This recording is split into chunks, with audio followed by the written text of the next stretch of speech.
And it came to pass after this, that Absalom prepared him chariots and horses, and 50 men to run before him. And Absalom rose up early, and stood beside the way of the gate, and it was so, that when any man that had a controversy came to the king for judgment, then Absalom called unto him, and said, Of what city art thou? And he said, Thy servant is of one of the tribes of Israel. And Absalom said unto him, See, thy matters are good and right, but there is no man deputed of the king to hear thee. Absalom said moreover, O that I were made judge in the land, that every man which hath any suit or cause might come unto me, and I would do him justice. And it was so, that when any man came nigh to him to do him obeisance, he put forth his hand, and took him, and kissed him. And on this manner did Absalom to all Israel that came to the king for judgment, so Absalom stole the hearts of the men of Israel.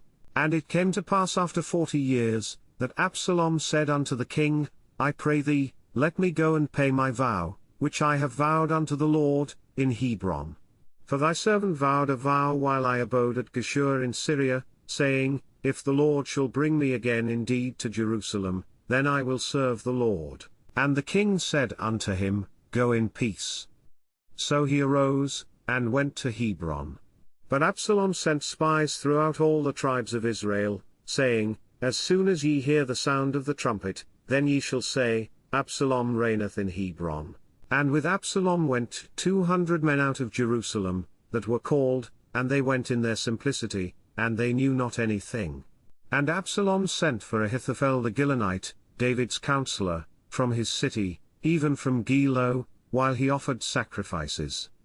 And the conspiracy was strong, for the people increased continually with Absalom. And there came a messenger to David, saying, The hearts of the men of Israel are after Absalom. And David said unto all his servants that were with him at Jerusalem, Arise, and let us flee, for we shall not else escape from Absalom. Make speed to depart, lest he overtake us suddenly, and bring evil upon us, and smite the city with the edge of the sword. And the king's servants said unto the king, Behold, thy servants are ready to do whatsoever my lord the king shall appoint. And the king went forth, and all his household after him. And the king left 10 women, which were concubines, to keep the house. And the king went forth, and all the people after him, and tarried in a place that was far off. And all his servants passed on beside him, and all the Kerethites, and all the Pelethites, and all the Gittites, 600 men which came after him from Gath, passed on before the king.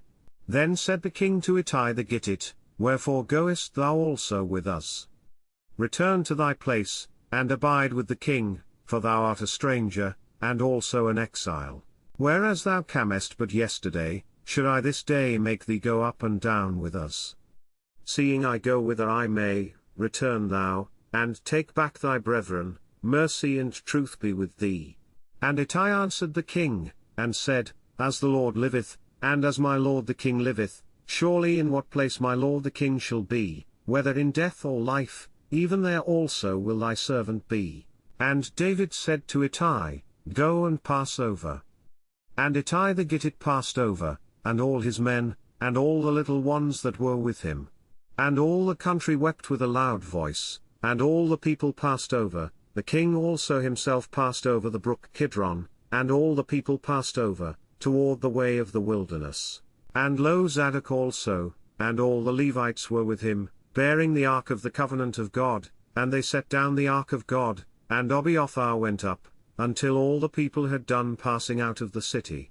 And the king said unto Zadok, Carry back the ark of God into the city, if I shall find favor in the eyes of the Lord, he will bring me again, and show me both it, and his habitation. But if he thus say, I have no delight in thee, behold, here am I, let him do to me as seemeth good unto him. The king said also unto Zadok the priest, Art not thou a seer? Return into the city in peace, and your 2 sons with you, Ahimaaz thy son, and Jonathan the son of Abiathar.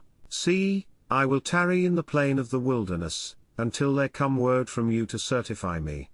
Zadok therefore and Abiathar carried the ark of God again to Jerusalem, and they tarried there. And David went up by the ascent of Mount Olivet, and wept as he went up, and had his head covered, and he went barefoot, and all the people that was with him covered every man his head, and they went up, weeping as they went up. And one told David, saying, Ahithophel is among the conspirators with Absalom. And David said, O Lord, I pray thee, turn the counsel of Ahithophel into foolishness. And it came to pass, that when David was come to the top of the mount, where he worshipped God, behold, Hushai the Archite came to meet him with his coat rent, and earth upon his head.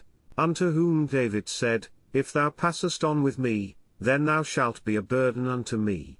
But if thou return to the city, and say unto Absalom, I will be thy servant, O king, as I have been thy father's servant hitherto, so will I now also be thy servant, then mayest thou for me defeat the counsel of Ahithophel. And hast thou not there with thee Zadok and Abiathar the priests? Therefore it shall be, that what thing soever thou shalt hear out of the king's house, thou shalt tell it to Zadok and Abiathar the priests. Behold, they have there with them their 2 sons, Ahimaaz Zadok's son, and Jonathan Abiathar's son, and by them ye shall send unto me everything that ye can hear. So Hushai David's friend came into the city, and Absalom came into Jerusalem,